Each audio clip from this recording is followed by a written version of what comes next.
Hi guys, welcome to my channel Raj Tutorial. So in this video we will discuss about the poem Wind written by Subramanyam Bharati and it is translated by A.K. Ramanujan.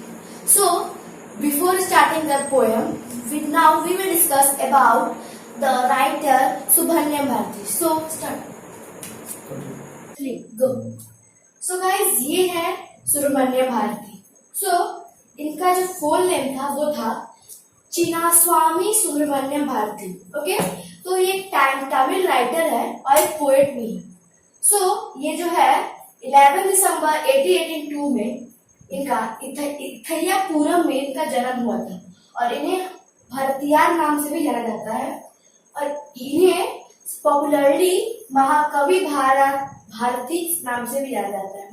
इनके कुछ जो poems है जो प्रसिद्ध हुए हैं वो है the jewels of stars, second wind जो हम आज पढ़ने वाले हैं, और इनकी कुछ स्टोरीज और बुक्स है वो है पंचाली, सेकंड है फॉक्स विथ गोल्डन टेल और एक है नवथनथीरा कथिगल और बहुत सारे हैं. सो गाइस इनकी जो मृत्यु हुई 12 सितंबर 1921 में हुई थी. इनकी मृत्यु का जो एज था वो था 38 और इनकी मृत्यु अचानक नहीं, इन्हें किसी हाथी ने मार दिया था. ओके गाइस, तो अब हम कुछ ए.के. रामानुजन के बारे में भी कुछ बायोग्राफी देख लेते हैं. गाइस ये है ए.के. रामानुजन. इनका जो होल नेम था वो था अधिपत कृष्ण स्वामी रामानुजन और इन्हें हम ए.के. रामानुजन नाम से पॉपुलरली बुलाते हैं. इनका जो जन्म मैसूरू में 1929 को 16 मार्च में हुआ था. ये एक इंडियन पोएट है जो इंग्लिश और कनाडा की स्टोरीज लिखते हैं, पोएम्स लिखते हैं और एक ट्रांसलेटर भी है जो अदर लैंग्वेज की पोएम अदर लैंग्वेज में कन्वर्ट करते हैं. और इनकी जो मृत्यु थी वो 30 जुलाई 1933 में हो गई. तो अब हम पढ़ेंगे poems paragraph by paragraph. Okay, so guys first paragraph में ये है wind come softly, don't break the shutters of windows, don't scatter the papers, don't throw down the book on shelf. इसका मीनिंग ये हुआ कि जो पोएट है वो विंड से यह बोलते हैं कि विंड तुम आराम से आओ, क्योंकि जब तुम जोरों से तेजी से आती हो तो जो विंडोज के शटर्स हैं वो टूट जाते हैं और उनके जो शीशे हैं वो क्रैक हो जाते हैं और जो पेपर, जो बेंच या टेबल्स पे पेपर रखे हुए हैं वो स्कैटर हो जाते हैं, मीन्स इधर उधर बिखेर जाते हैं. और जो सारे शेल्फ पे बुक शेल्फ पे जो बुक्स रखे हैं वो सारे तुम्हारे आने से नीचे गिर जाते हैं, क्योंकि जब तुम तेजी से बैठती हो तो वो सारे नीचे गिर जाते हैं. ओके, सो गाइस इसका इस लाइन का मतलब ये हुआ इस पैराग्राफ में. There look what you did, you threw them all down, you toss the pages of books, you brought rain again, you are very clever at poking fun with मी.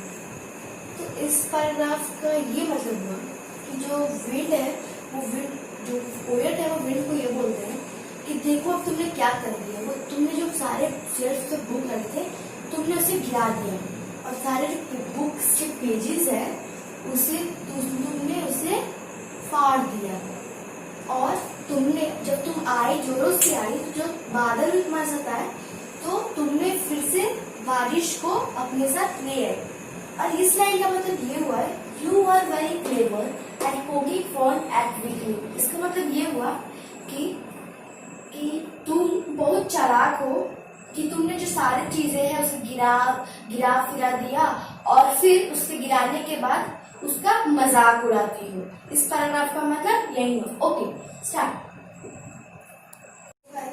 इस paragraph में यही है fail crumbling house, crumbling doors, crumbling laughter, crumbling wood, crumbling bodies, crumbling lands, crumbling cup. The wind god blows and crushes them all. He won't do what you tell him. So come, let's build strong home. Let's join the roof farm. तो frail मतलब होता है कमजोर, मतलब जो week, और crumbling मतलब होता है बिखर जाना, टूट जाना, बिखर जाना. इसका मतलब ये हुआ कि जो कमजोर घरें होती हैं, जो घरें कमजोर होती हैं वो टूट के जब भी बारिश आती है, जब भी तेजी से हवा बहते हैं तो वो बिखर जाते हैं। और ये हाउसेस किसके हैं? वीक पर्सन के, जिसका जो बहुत कमजोर है। क्रम्बलिंग डोर्स को क्रम्बलिंग रैफ्टर जो रैफ्टर उसे कहते हैं जिस रैफ्टर एक बीम होती है जिसपे पूरी बिल्डिंग टिकी होती है। इसका मीन्स रैफ्टर मीन्स ये हुआ कि अगर किसी चीज की नींव भी नहीं कमजोर होगी तो फिर वो बिल्डिंग बहुत कमजोर होगा। और क्रम्बलिंग वुड्स जो लकड़ियां हैं वो, अब यहाँ पे crumbling bodies means crumbling lifes, crumbling heart. Crumbling bodies जो बहुत फिजिकली सोशली मेंटली कमजोर है। क्रम्बलिंग लाइफ्स मतलब क्रम्बलिंग हार्ट जो बहुत दिल से बहुत कमजोर है, मीन्स बहुत इमोशनली कमजोर है। The wind god winnows and crushes them all. इसका मीन ये हुआ कि आपके बुक में जो नेक्स्ट पेज में एक फिगर दिया हुआ है जिसमें दो लेडी ऊपर से कुछ ऊपर में एक स्टेप ली हुई है, उसमें से गिर रहे।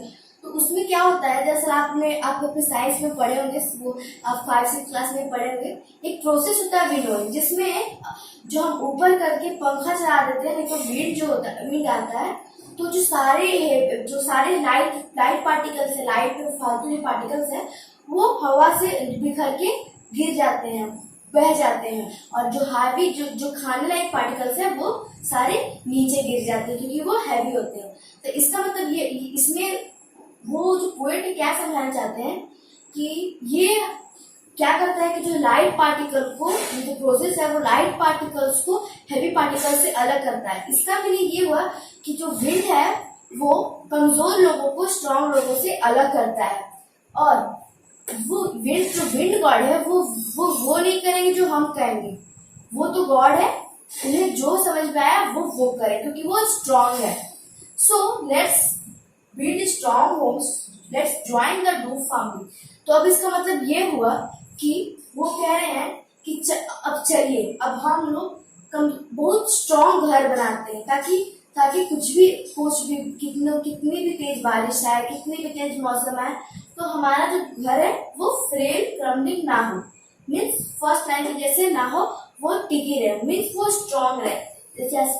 और हम लोग जो डूर्स हैं उसको बहुत जोरों से बांधते हैं, जोरों से उसको ज्वाइन करते हैं। इसका मीनिंग ये हुआ कि ये कह रहे हैं कि अब चलिए जो वीक पीपल है उनको स्ट्रांग बनाते हैं ताकि जो स्ट्रांग पीपल है मीन्स जो विंड है वो उन्हें मतलब गिराए नहीं, वो स्ट्रांग बने ताकि उन्हें कोई गिराए नहीं। ओके, तो अब हम लोग पढ़ते हैं फोर्थ पैराग्राफ। तो चलिए फोर्थ पैराग्राफ, लास्ट पैराग्राफ पढ़ते हैं।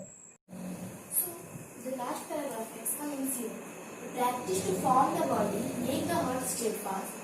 Okay, तो इसका मतलब ये है कि हमें प्रैक्टिस करनी चाहिए हम अपनी बॉडी को मजबूत करने के लिए, और जो दरवाजे हैं उन्हें भी मजबूत करना, और अपने जो दिल है उसे भी मजबूत करने की कोशिश करनी चाहिए।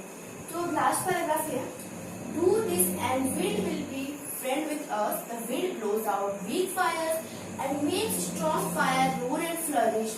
His friendship is good and praise him every day. इस टाइम का ये है कि अगर हम सभी चीजों को मजबूत, अपने दिलों को मजबूत, अपने बॉडीज को मजबूत करेंगे, तो ऐसे करने से जो विंड गॉड है वो हमारे साथ फ्रेंड बनेंगे, वो हमारे फ्रेंड बनेंगे, वो हमसे दोस्ती करेंगे। The wind blows out weak fire and makes strong fire roar and flourish. इसका मीन्स ये हुआ कि जैसे कि हम इसे एक एग्जाम्पल लेते हैं दिए की। अगर हम घर के बाहर में दिया लगा देंगे तो अगर हल्की सी विंड आई तो वो बुझ जाएगी, लेकिन अगर वही किसी जगह बहुत सारे जंगलों में आग लगती है तो जब हवा चलती है तो वो जो आग है वो और फैलता है, और हवा चलने से जो आग है वो जंगलों में और फैलता है, ना कि बुझता है। दिया जलाने से जो आग है वो बुझ जाता है दिया, लेकिन अगर वही जंगल में एग्जांपल लेंगे तो जंगल में अगर आग लगती है तो हवा बहती है, तो मान लो इस पेड़ में इस पेड़ में आग लगा, तो अब हवा बहेगा तो ये इधर आएगा तो इसमें भी आग लग जाएगा। तो मतलब जब जंगलों में आग लगती है तो एयर विंड आता है तो वो हवा आगे फैल जाती है, वो और स्ट्रांग बन जाती है। लेकिन वही दिया में है तो इसका मतलब यही हुआ कि the wind blow out, mean जो विंड है वो कमजोर कमजोर आग को बुझा देती है, लेकिन वही स्ट्रॉन्ग आग को, मतलब मजबूत आग को वो और घना बना देती है। तो इसका इसका मतलब यही है कि जो विंड है वो वीक पीपल को और वीक बना देती है, स्ट्रॉन्ग पीपल को और स्ट्रॉन्ग बना देती है। This friendship is good, praise wind every day. तो जो विंड है, विंड की दोस्ती से जो हम अगर विंड से हम दोस्ती करते हैं तो उनकी जो दोस्ती है वो बहुत अच्छी है। उनकी दोस्ती से हम और स्ट्रॉन्ग बन जाते हैं, ना कि वीक। और उनकी दोस्ती करने के कारण हमें उन्हें हमेशा प्रेज करना चाहिए, हमेशा उनसे पूछना चाहिए। सो गाइस, अगर आपको विंड पोएम समझ में आया तो इसके लिए अगर आपको और इसके बारे में जानकारी चाहिए तो आप हमें सब्सक्राइब कर दें, शेयर कर दें और लाइक जरूर करें। अगर मुझसे इस पोएम में कुछ गलती हो गई होगी तो आप मुझे कमेंट में बता सकते हैं। Thank you, bye bye.